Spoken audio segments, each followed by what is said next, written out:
Hi, I'm Scott from South Florida Insider, and I'm here with. John from Parralox. And Amy from Parralox. So first off, how's it feel really coming from the land down under over here to the States? I know just got that first single released not too long ago stateside, so how's WMC treating? Oh, it's having a ball. It's absolutely fantastic here. So I love Miami. I mean, the parties, it's just so much excitement and energy. And like, it's our first time performing in the States. I mean, I've been to the States before, but to perform at during the Winter Music Conference, it's just fantastic. So yeah, very excited. What about you? Well, this is actually my first time to the States, so this is the first place I've been. So it's definitely alive on the streets, so much happening at the moment at this time of year. But yeah, it's been great. The weather's been really nice. Bit of an overcast day yesterday, but we've had mostly sun, and yeah, it's just great. It's a great atmosphere. And after listening to you guys just recently, I mean, getting the press release, really got behind it. I mean, for me, it's almost like a nostalgic feel. You guys got really that 80s feel to it. Feel like I'm coming under New Order, Depeche Mode, like that 80s style of Madonna even. Was that kind of like the idea when you guys were first forming? Well, I won't say we didn't sit down and say we're going to sound like Madonna. The thing is, we have a lot of influences that come through in the music. So yeah, we're influenced by Depeche, Madonna, Human League, all those type of bands. So we knew from the get-go we're going to make music that's modern but with a very nostalgic feel. So you obviously got it in the music, so that totally comes through. I was just going to add, I think all those artists you mentioned were influenced by, so that comes across in what we do. We're both influenced by 80s music, so together we're just kind of this, explosion of of 80s sound, but with a modern edge to it, I guess. Yeah. How hard is it kind of staying true to form? I mean, your sound is that 80s kind of like pop synth thing isn't necessarily the mainstream. Now you got all these DJs lined up, ultra. It's almost like everybody's got to collaborate with a hip hop artist now to really speak volumes. How hard has it been staying true to that form? I mean, really capturing your own sound.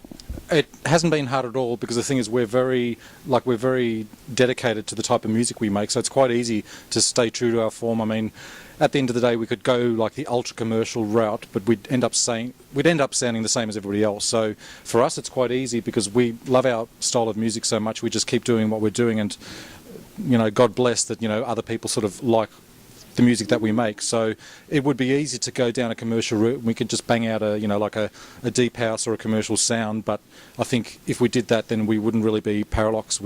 So it's kind of easier to stay true to form because it's the music we love, and we both, when we make music together, we have a real sense of what works and what doesn't work, and we've developed our own Parralox sound now, so it might not be totally commercially mainstream, but I guess that's what makes us really. Yeah. I think it's all about timing as well, and I think it's just it's coming around again. You've always got that new generation that hasn't really heard that sound, so it's all new and fresh in a way to them.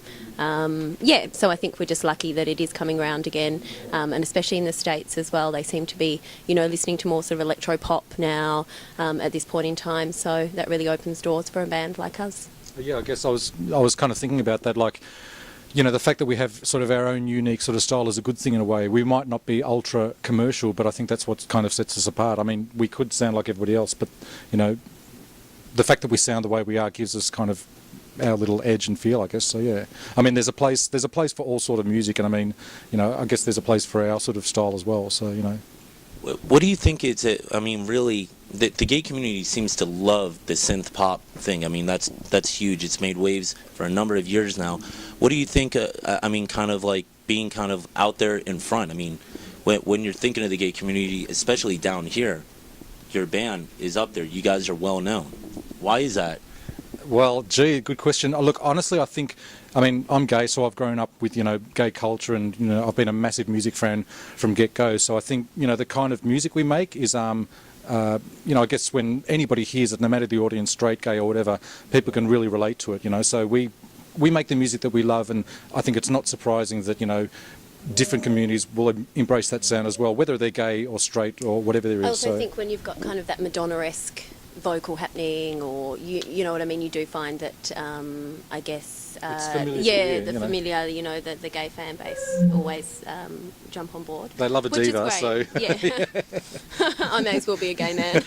Exactly.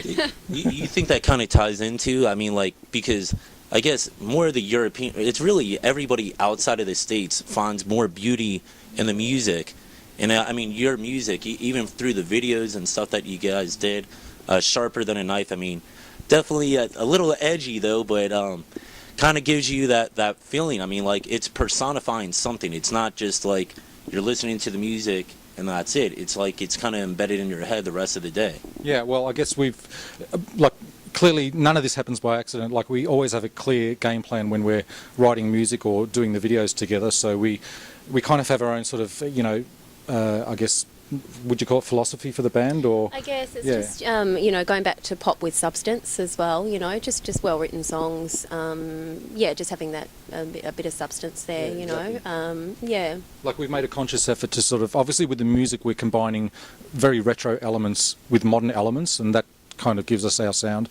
But in terms of the visual look, again, we're kind of going for a retro vintage look as well. I mean, obviously we're not sticking to the same thing all the time, but there's a definite, we try to get a kind of classiness to the videos as well as a little bit of edge as well. So yeah. So after WMC's Winter Music Conference is wrapping up this week, are you guys still staying stateside, touring around here? What's kind of the plans beyond Miami? Well, we're pretty much here for the Winter Music Conference. After Miami, I'm heading off to Canada for a few days holiday, and then I'm going back to New York, and we'll be doing a few more, I think, interviews, and I'll be just doing a bit more networking with the industry. So, but this is pretty much the only performance that we have in Miami. So this is our, America's chance to see us perform in, Miami tonight. So yeah, like I said, it's our first time in Miami. As a band, and I can't tell you how excited we are to play tonight, because we've got so many fans on social media are like, we're gagging to see Parralox play in America, because it's kind of like, it's not fair, because we're always touring in, UK and Europe, and all the American fans are like, when are you going to come to the States, so I wish we had more dates, but we're only here for a limited time, so we're going to give it all we've got tonight, that's for sure. Yeah. So yeah. Yeah, I was just going to add, it's all about networking, I guess, this trip. Yeah. And then I understand, so you released the second single as well. And for me, I guess it kind of had that feeling, again, maybe it's an 80s thing, but when you're at the skating rink, it's like that type of music. I just felt like I'm kind of lollygagging around. That's good. But I was going to say, is there anything like that, like you can actually imagine yourself skating? Like, what's kind of the imagery you're portraying when you're listening to your own music? Oh, that's an interesting question. Well, that kind of, well, the imagery, I guess that kind of relates back to what we said before about the videos. We're always going for like an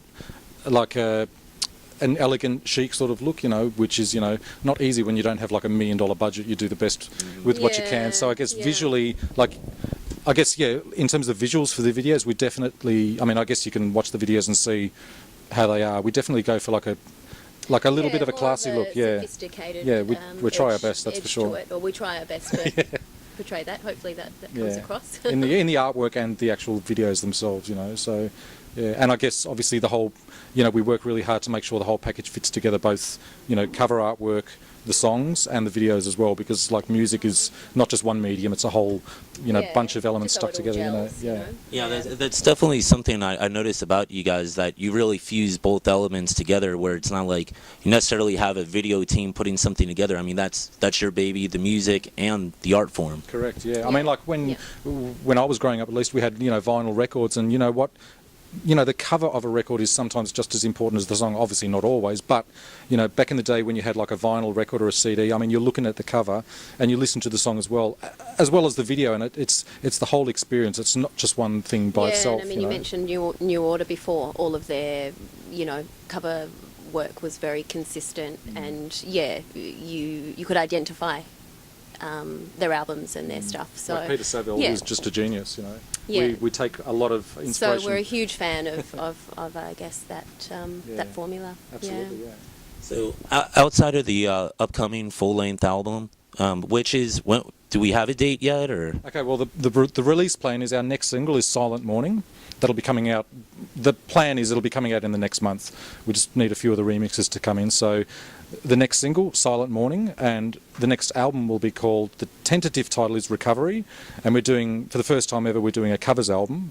We've already had 3 original albums, and we've had so many requests, because we've kind of done a few covers here and there, and we thought, you know what, now it's time to put a cover. We're going to do a covers album, get it out of the way, and then we'll move on to our next original album. So yeah, the plan is Silent Morning, the next single, and Recovery, the covers album. So the release date for Recovery hasn't been set yet, but I'm thinking it's going to be something like, maybe a month or two after the single, just so we can work the single and then release the album after that. So yeah. Are they going to be all covers that, we come to know? I heard you doing Radiohead earlier, sounded amazing. Yeah. Is that one of the ones that we're hopefully going to hear, come across? Radiohead, Depeche Mode, New Order? Totally, yeah. Definitely. Yeah. Well, it's funny, all of those bands you just mentioned are on covered there. on, Yeah. Well, like Creep we released in 2011. I think we had like a top, I think we were 47 in the Billboard Breakout chart in America with Creep, because we worked Creep in the States here. So clearly the American fans know that song, so I think we'd be a bit silly not to include it on the album, right? Yeah. So just kind of wrapping it up, for people interested to check you out, see what's going on tour, hopefully trying to build you guys up over here so they can bring you back to the States. Where could they check you out, check out information? We're on pretty much every single social media platform. Parralox.com is the official website, and then we've got Facebook, Parralox, SoundCloud, Twitter, Reverb Nation, Last.fm, Pinterest, you name it. So you just type in Parralox and we're there. Like, we're the #1 ranking on Google, which, is not surprising given that we have such a unique name. So yeah. All right, well, hey, I appreciate your time, man. I enjoy your time here in Miami.